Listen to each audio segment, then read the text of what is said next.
అలవాటు తెలుగుదేశం పార్టీకి లేదండి.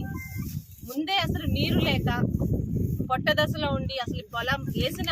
కనీసం పెట్టిన పెట్టుబడి కూడా రాదు. ఈరోజు అప్పులు ఎలా తీర్చుకోవాలి, ఆత్మహత్యలు అనుకుంటున్నా వారికి ఈ 100 ఎకరాల్లో ఇది ఎండిపోవడం కూడా చిన్న నష్టమే, కాలిపోవడం. దయచేసి రాజకీయాలు చేయకుండా అన్నదాతదే రాజ్యం, రైతే రాజు అని కబుర్లు చెప్పే వైఎస్ఆర్సీపీ అధికార పార్టీ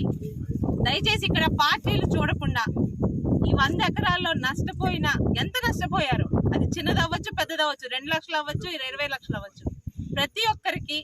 ముందే పంట లేక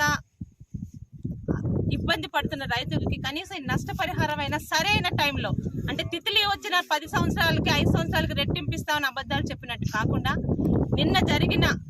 ఇక్కడ జరిగిన దుర్ఘటనకి వెంటనే అధికారులు వచ్చి చూసి వెళ్ళినంత ఫాస్ట్ గా కూడా ఇక్కడ ఇబ్బంది పడిన నష్టపోయిన ప్రతి ఒక్క రైతుకి ప్రభుత్వం తరపున రైతుకి నష్టపరిహారం తొందరగా అందజేయాలని